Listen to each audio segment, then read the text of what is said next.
Terrific Tuesday. How are we doing, everybody? It's your man, Sammy the Man McIntyre with Moving the Chains podcast. We are rocking. We are rolling. We're getting into the holiday spirit. Last night, it got me feeling nicey. Woo! Because the Niners got me feeling nicey last night. Kudos to Phillip Rivers. Him with his 44-year-old self. They got 9 kids up in the suite. I don't even think that's damn big enough for his family. Holy Jesus. But we got a game last night. And I want to touch on that. I also want to touch on my guy Baker Mayfield and Tampa Bay Buccaneers. They're reeling. They're not looking great against Carolina Panthers. So I'll get into that game for bragging rights in the NFC South. So what I think moving forward. But last night, Brock Purdy and the San Francisco 49ers went down to Indianapolis for a Monday night game between the 49ers Colts. And I'm watching this game last night. Early on, I went, Colts might be on an upset. Colts might pull the upset tonight. And early on, it did look like that. And then Phillip Rivers showed his age. As the game went on, missing throws, feet were a little tappy in the pocket. He missed that one to Warren. He had the one, down the middle, near the end of the game to Josh Downs. Just wasn't right after the first couple drives. And listen, the story's great. I love Phillip Rivers. Even though I was a Raider fan, he played for the Chargers. I had a right to hate him. And maybe got a little overrated to my degree. I agree with that to a degree. But last night, the Colts, man, they are done. Put a fork in them, done. They're done. And they had their window this year, 7-1. I went, whoa, this team's good. Daniel Jones, and they're running the ball with Taylor, and it's fantastic. He was MVP. But it hasn't looked like that. They've 1-6 since that 7-1 start. And what's crazy to me is I'm thinking about this watching that game last night. I look over at my dad and I go, why did we not play them right now? Maybe the Raiders might have a chance to beat the Colts. Why did we play them week 5? I don't, the schedule makers kind of weirded out for us, but it's okay. I'm trying to be Donald Trump here. But my point is, the Colts are done, man. And listen, they're in a tough spot with the quarterback position. Ever since Andrew Luck, he kind of quit on him. Had a skiing accident. We don't want to talk about that. But, just retired right before the 2019 season and kind of put him in a bind.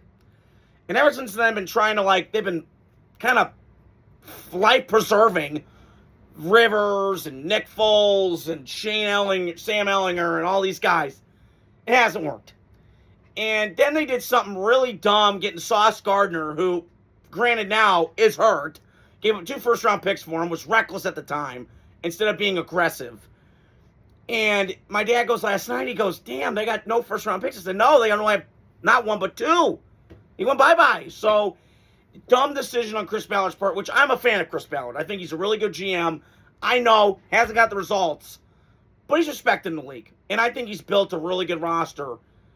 And Shane Steichen's a really good coach. And what he does with the game planning and the design. Colts offense got players. They got dudes. Alec Pierce. They got tight ends. Warren looks like a stud. Taylor. O-line's okay.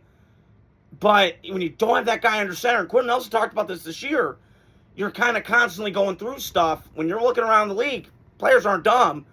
And you don't have a mainstay at the position, you're kind of screwed.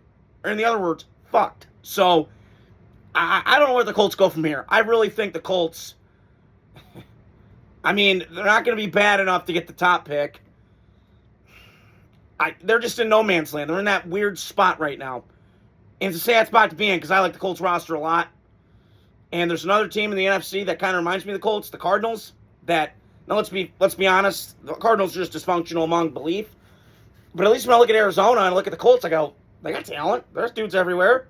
They got dudes, Marvin Harrison Jr. and that Johnny Wilson guy. Every time I look up, he's making one-handers.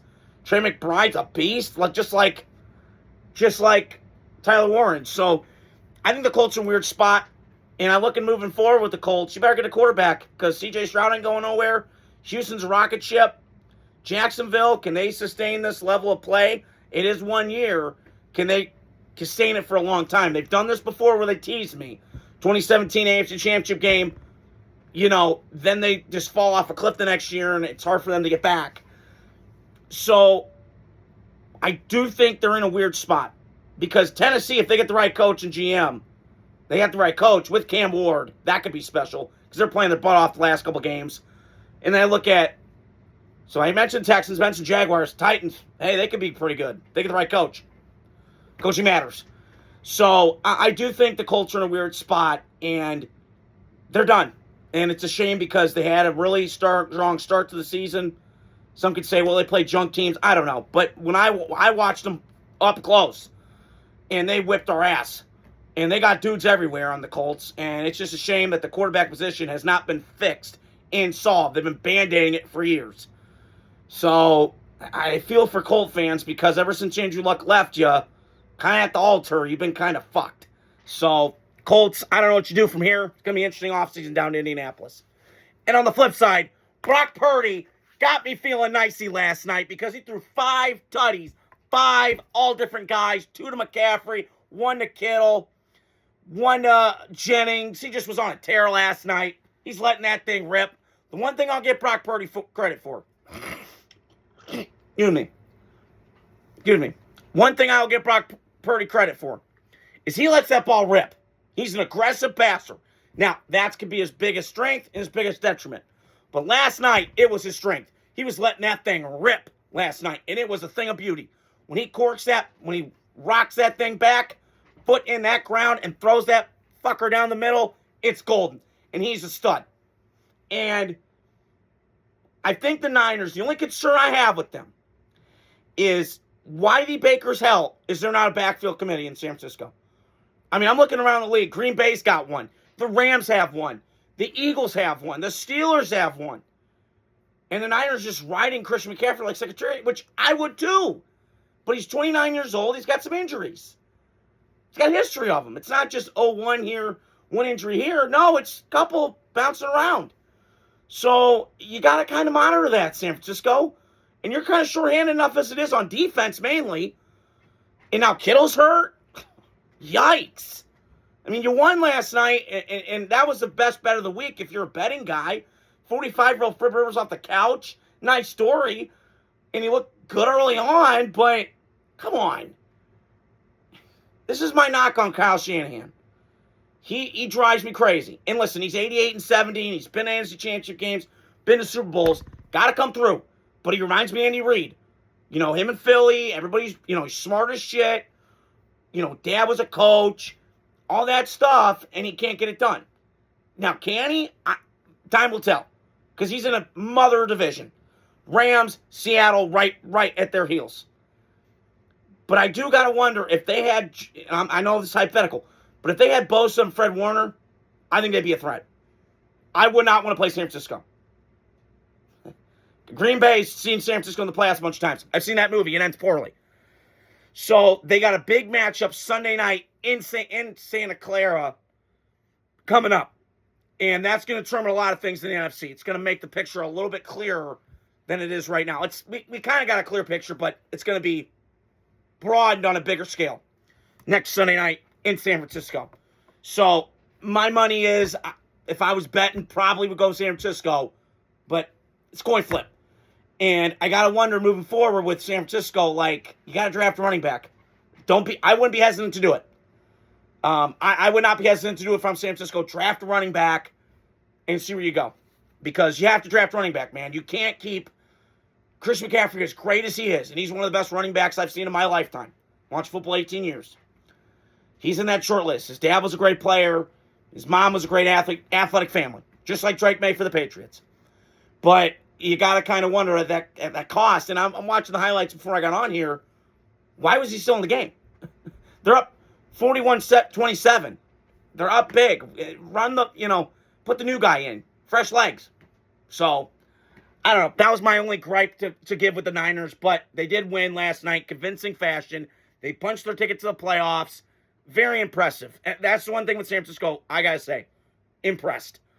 When you're doing it with me, you, and a bunch of chairs on defense, and you can shut teams down, Colts are hard offense to stop.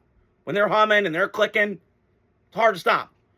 But But that was impressive last night. And Robert Saleh probably will get another head coaching interview. I don't know about job. Is it the right time for him? Probably not. But for him as defensive coordinator, he's badass and he's a tough guy. He's great. And his defense this year has been absolutely phenomenal. To do it with smoke and mirrors and not a lot of dudes, kind of no-namers, I tip my hat, tip the cap. Because when he was there the first time with San Francisco, and listen, he had it easy because he had 9 Ferraris in the garage on defensive line, 8 deep.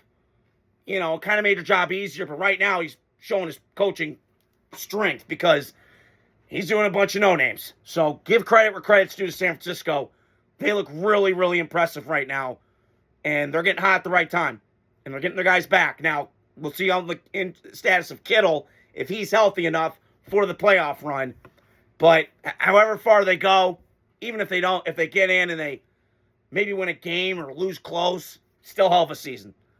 So that's all I got on that game. And the last game I want to touch on, I'll touch on a couple more games tomorrow along with my Raider reaction. I'll give you guys a sneak peek.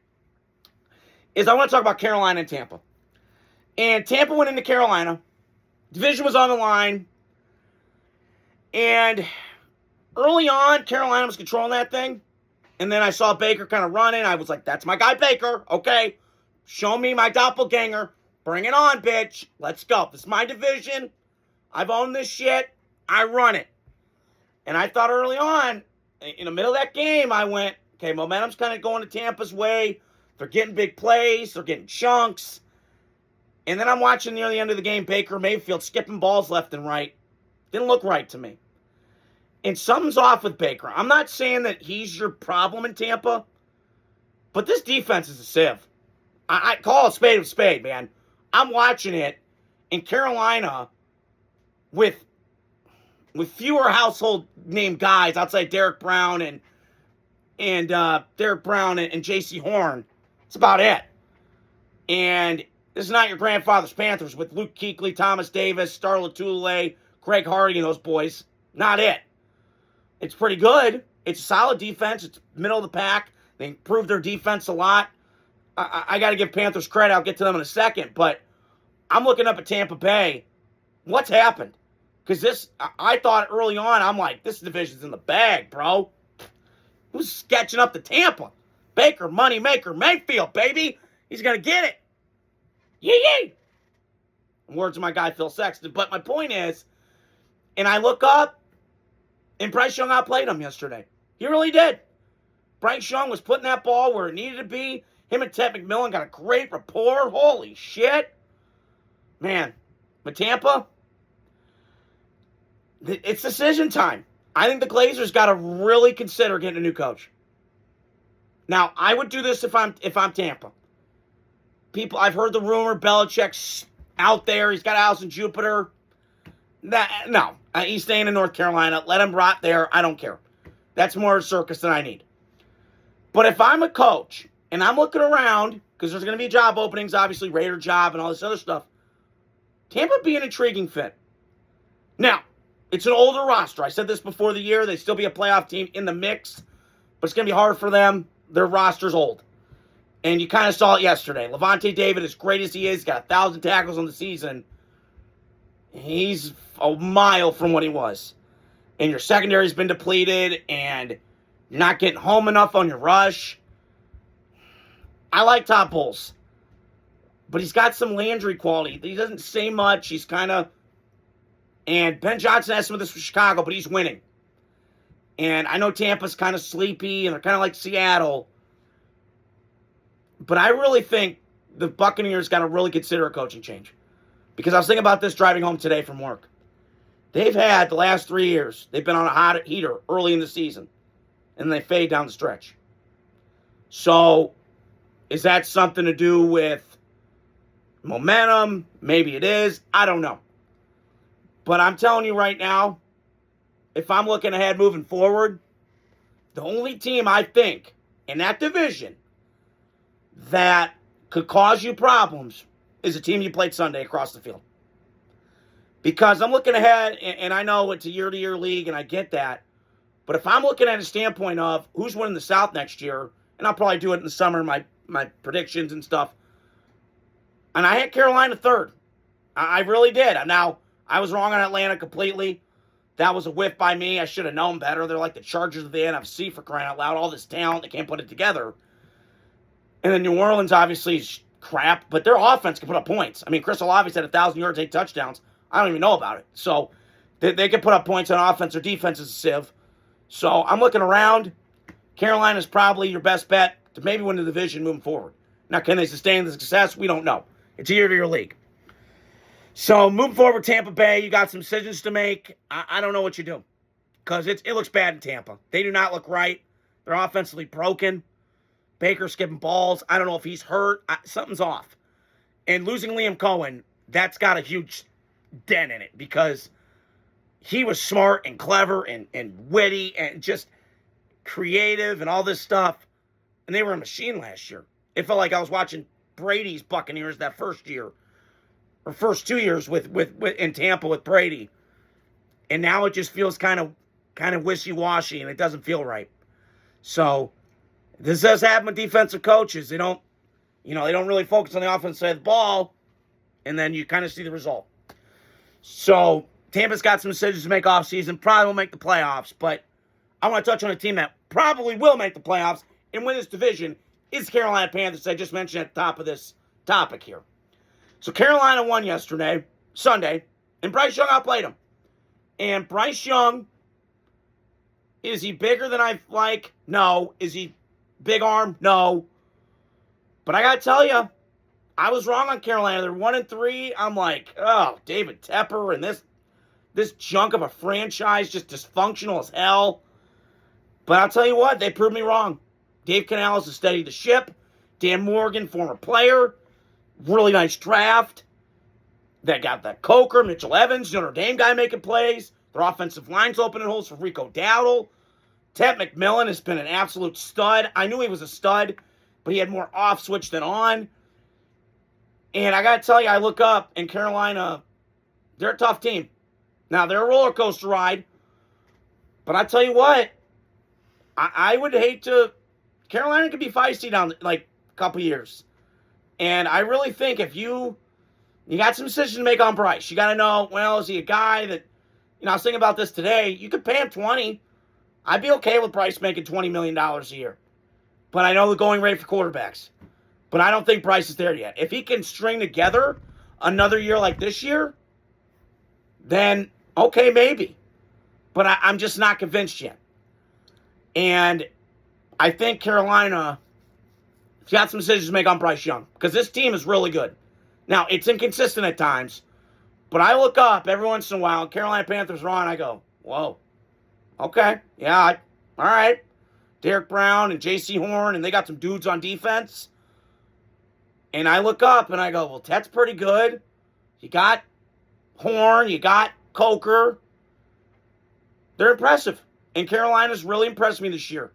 Going into Green Bay, kind of whenever I doubt them, they just come back, and they got a really good coach in Dave Canales. I've seen the wonders he did with Geno Smith and Baker Mayfield, and now it's showing. And now it's coming to fruition. So, great win for Carolina. They play Tampa again, I believe, next week in Tampa. It's going to determine the division. So, winner take all. It's going to be mano-a-mano. It's going to be a rock'em sock'em game. But I cannot wait for that game in Tampa. Baker Moneymaker Mayfield versus Bryce Young. 2 Heisman Trophy winners, 2 number 1 picks going at it. I can't wait. Absolute cinema. So, that's all I want to touch on here today. Hope you guys are doing well. Terrific Tuesday. We're getting close to the holiday season. It's beginning to look a lot like Christmas. And it is. Tomorrow's Christmas Eve. I can't wait. I'll give you guys a pod tomorrow. And then it's Christmas. And it's the season of giving. So, hope you guys are doing well. Terrific Tuesday. Adios. Godspeed.